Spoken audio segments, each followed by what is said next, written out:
Bortles to throw once more. Out to the flat. That's complete to his running back. It's a loss of 2 there, bringing up second down. And never good on a pass completion there to go the wrong way. Lost yard. No, for some reason it seems to work better when you throw it downfield or you can move the ball downfield running it that way, doesn't it? But in this case, if you're the defensive guys, you're energized, executed well, and you caused a lost yardage play. That's going to feel good and look great in film. Well, they went for the big play there, but that drop could really hurt their momentum. And this offensive unit, they have to face a 3rd down and 12 now. Throwing his Bortles on 3rd down. Toward the sideline. Did he keep the feet in? Yes, he got them both down, says the side judge. And that's good enough for a 1st down. So the offense has it 1st and 10. And that's how you pick up a 1st down. Not only does he make the catch, but has enough body control to get his feet down inbounds, toe tapping and dragging to make sure he gets it done. And all the way in, touchdown Seattle. Ty Montgomery, 66 yards. And the Seahawks are able to close the gap just a bit. And on that long run, maybe the defense caught napping a little bit. The concentration level may not have been there. I agree with you on that one because those types of plays, when they result like that, they're almost like big bolts of lightning, aren't they? Whoosh, and off he goes. This will be taken to the back of the end zone.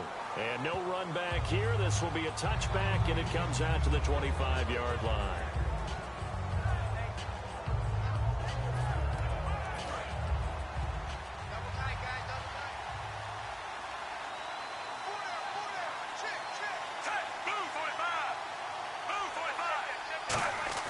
First and 10, and Flacco looking to throw. Firing quickly here, and that's complete. The completion good for 3, and it's 2nd down. Well, clearly one of his advantages as a passer is his height. Sit back in the pocket, fired over the middle. That makes things tougher defensively, doesn't it? It really does, because your goal is to move the quarterback off his initial spot when he gets his drop back completed. But when you have that type of height, he can stay in there if he's willing to take the hits and just fire over the top, which saves him time and actually on 1st down, this is Forsett. And he's got it up over the 40 to the 41. Gets a pickup of 4, and it'll bring up 2nd down. 6 yards here to go for the offense on 2nd down. Not a run that you're going to write home about, but still a good 1st down run. That's what an offense calls staying on schedule. 3 to 4 yards on 1st down. You're set up very well for the rest of the drive. They'll lose a yard, and it brings up 3rd. That draw play got blown up by the blitz of the defense. Ordinarily, that's exactly what you want. You want them to blitz, and they go past you, and you go past them for a big gain. But in this situation, they hit him at the worst possible spot. Right exactly where you were running the draw, and he got in there and got him. Whether you're playing West Coast offense or not, one of the maxims of the West Coast offense is you're either throwing a touchdown or a check down. In other words, look for the big shot, but be smart. I think they did exactly that on that play. They didn't get the 1st down, but they're taking care of the ball well. Yeah, and being rightly cautious with that lead here in the 2nd half. And he gets it away, a directional kick going toward the sideline. And this one will not be returnable as it sails out of bounds.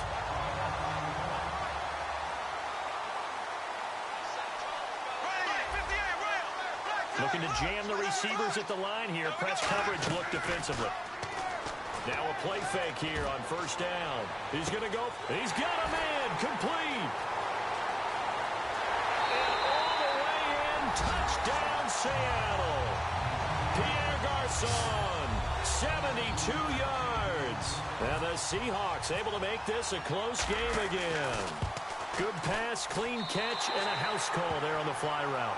And not that much room to operate. So that tells you about his acceleration. We always talk about being able to go from 0 to 60 real fast. Took him less time than that to get to top speed and complete that play. That's fielded in the end zone. And he'll elect not to return this one, so they'll bring it out to the 25 on the touchback.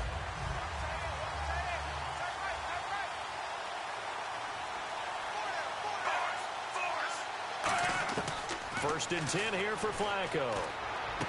To the sideline, and oh, a nice catch there. Made sure the feet were inbounds, and they were. Three quarters have come and gone. You are watching back now in Pittsburgh. It's been a very hotly contested game to this point. Just a field goal separating these two teams as we get set for the fourth quarter. They come up in an offset eye. Now contact up front as penalty markers come in. Who is this against?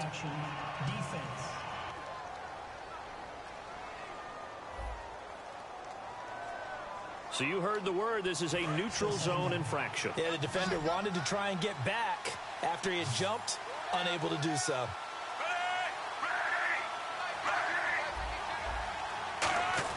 Flacco here on second down. Underneath, he hits for sack.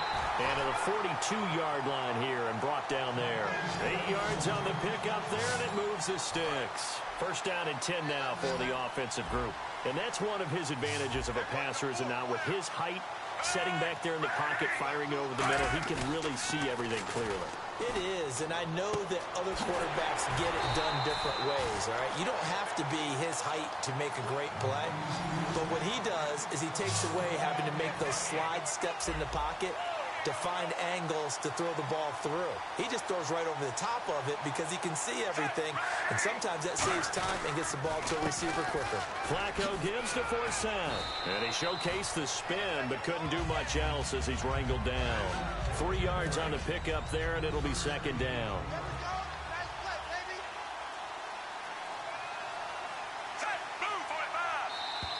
Time for a break. We'll come back for the electrifying conclusion after this. So it's Raven football here as we welcome you back. And let's see what they've come up with offensively after having time to talk it over. On second down, Forsett. And he'll lose yardage on the play back at the 37-yard line. He lost 2 there, and it's third down. So third down, they need to get to the 28 for a first. We talk all the time about how important it is to have leverage in blocking. It's also a big part. And now the Seahawks are going to take a timeout here on defense. It's just their first. They've got 2 more to use here in the final stages. So now one of the biggest kicks of the night is forthcoming. This officially a 55-yard attempt.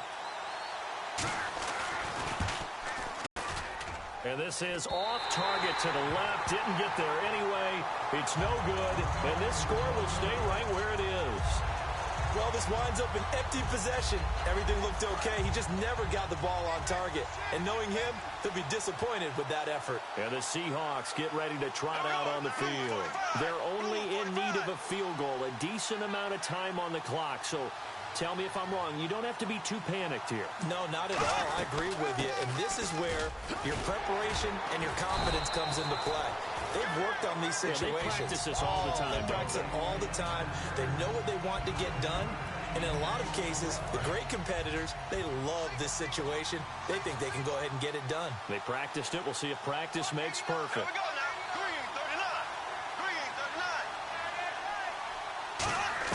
Back to throw. Finding his safety valve here. That's complete. And he'll get it down here to the 43. 3 yards there, good enough to keep the drive moving. So here we go, first and 10 now. So many times you hear today's NFL described as a space game. Get your best players into space with the football in their hands. That's why sometimes you just swing it out to your runner. It's caught at the 10. And all the way in, touchdown Seattle. Braxton Miller with time running out. And the Seahawks have taken the lead here in the scoring late in the game and finding a way to win, as we just saw there. Just saw it right there. Now can they preserve that advantage that they just got? The kickoff team on the field now as they will send this one away. This fielded at the 2. And he'll get across the 20 before he's brought down at about the 23-yard line. And now Baltimore gets set to take the field. Critical condition here, obviously. Got to hope to get something quick right and then maybe take that shot deep. And once they do take the big shot, you've got to worry on defense. Of course, no one getting behind the defense and make it an easy throw. But nowadays, it's not just the ball being tipped in the air and people in the end zone in a cluster. It's that guy that's short in the end zone who comes up and ends up making the play because he goes unguarded. So there's a lot to think about if you're playing defense in this situation. We'll see if they can cover all their bases. He's back to throw. He's going to let it fly. And, a crusher there as it's intercepted. Picked off by Raheem Moore, who gets a small bit of revenge here against Joe Flacco. And the return out shy of midfield to the 46-yard line. And that one, it's going to hurt big time. You're in the 2-minute drill trying to get your guys down the field, and it's looking like they're going to go up just short, as this is definitely not his best throw. And it'll wind up being intercepted. Stephon Diggs, his intended receiver. And it's second down. It's always tough for the guys throwing the football when they think they've got a completion and the ball's almost there, and then someone sneaks a hand or two in and bats it away. Going deep this time for Miller. And this will be caught. Well, forget taking the knee. Some late gamesmanship here as they throw for a late touchdown.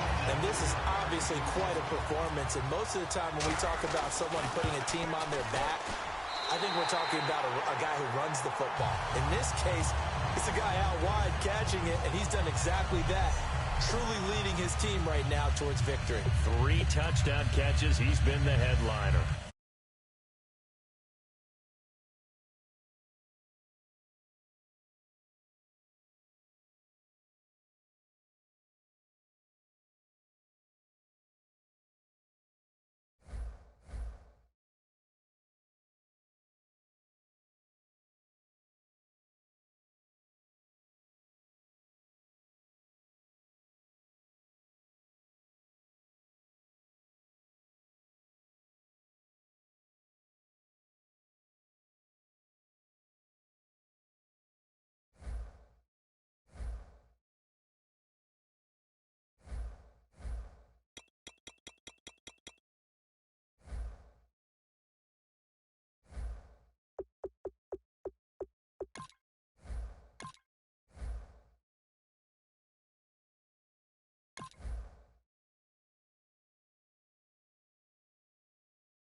Welcome in, everybody, to another edition of the NFL on EA Sports. I'm Larry Ridley as we get set to bring you coverage from Madden Ultimate Team.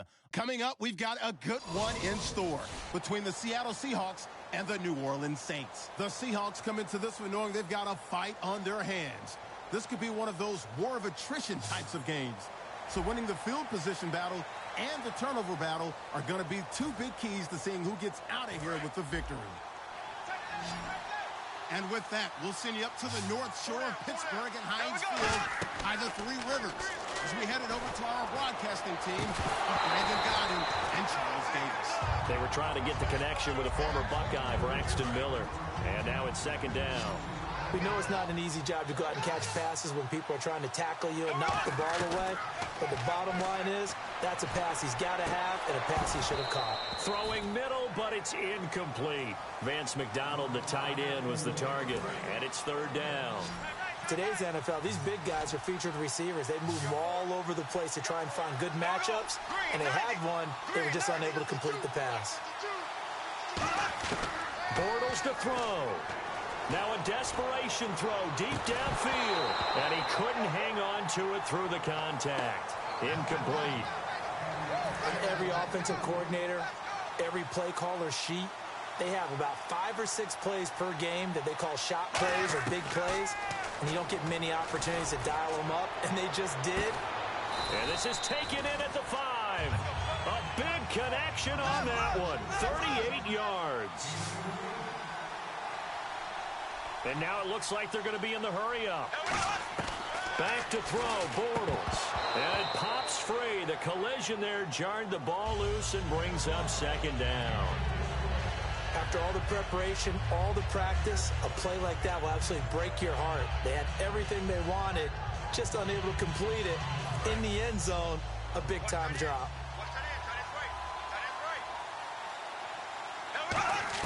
To throw is Bortles.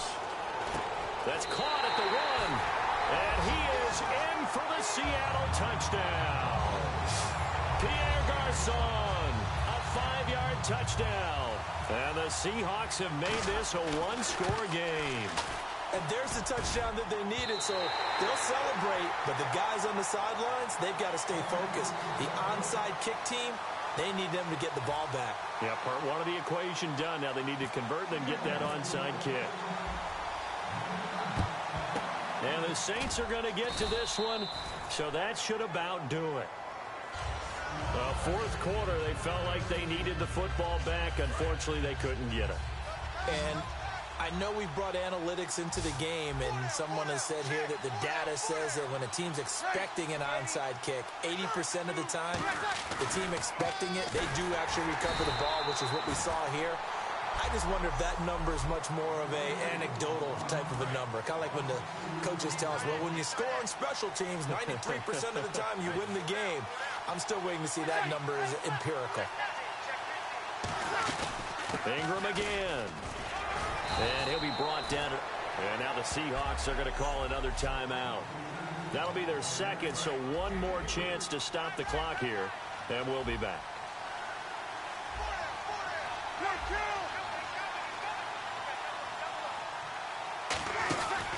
On third down, Mark Ingram. And some room to work. And the play goes for 19 yards. Gives him a new set of downs. And that run was what a lot of people call an explosive run. Gave them good yardage, solid yardage. They feel good about the whole thing, and they did it behind a 2 tight end set. It's always interesting to watch what offenses want to do with the 2 tight ends. Sometimes they line them up together for a power set. Sometimes they put one on each side of the line of scrimmage to balance things out. No matter what, though, when you see 2 tight ends on the field, your first thought is to think of run. In this case, the offense was able to run successfully. A lot of scoring. There's no doubt about that in this one, Charles. Points, they were not at a premium. They were pretty easy to come by. They were, but it was fun, wasn't it? Because well, just play after play after play on this long drive for the offense. Now Bortles. And McDonald here over the middle. And he gets this one all the way down inside the 20-yard line. So on that play, defense was in the zone. They ran a crossing route offensively, but the defense there, you got to be good with communication, don't you? You certainly do, and it's not something that is really evident when you watch it on the screen. But everyone's talking, communicating, point. And this is caught now for a late touchdown. So hold everything here. This one's not over yet. That's why you've got your star out there. Throw the ball to him. They did. That's simply saying we don't care what coverage you put out there. He's so good. We're going there with the football anyway, and there's not a thing you can do about it. Inside the red zone, they go to him. He gets it done. Out is the kickoff unit as they run up and send this one away. This is fielded at the chalk of the 10. Solid return, pretty good field position. They'll start at the 32-yard line.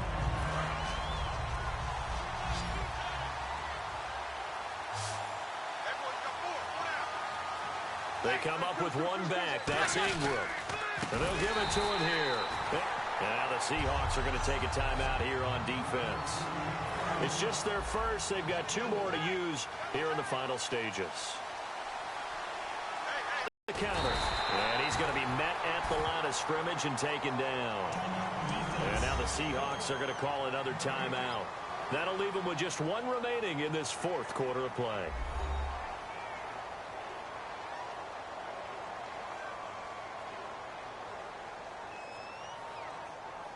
So a defensive timeout, chance to regather, regroup, and get set as we resume action.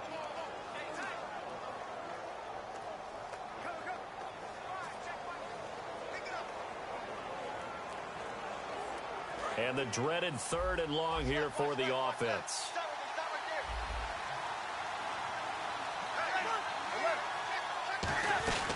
They'll run it now out of the gun. Spiller trying to get loose. He lost the football. And his guys will take over at the 25-yard line.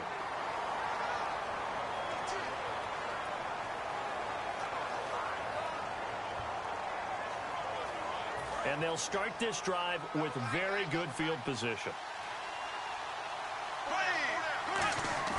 He'll look to throw. Rolling to his right. And, oh, a crusher there as it's intercepted. A great read, and it's picked off. And a big turnover there as his guys will get the football back. Boy, what a turnaround. They exited the lockers with a nice lead, and now all of this. What's happened? So when you start to write your novel, you'll start out with, it was a tale of two halves, won't you? Hey, but I'm a bad writer. I don't know exactly what happened, because sometimes teams can go in with a lead and get too comfortable, too relaxed, and a couple of things go wrong, and it's hard to get back that good feeling. The drive starts here with a carry by Ingram. And now they're going to get him down right at the line of scrimmage. It's a loss of a yard there, and now 2nd down. Yeah, let me puff out my chest a little bit, even though I'm not rooting for either team. That was a really nice defensive play. It's awfully fun to watch, even in an offensive game.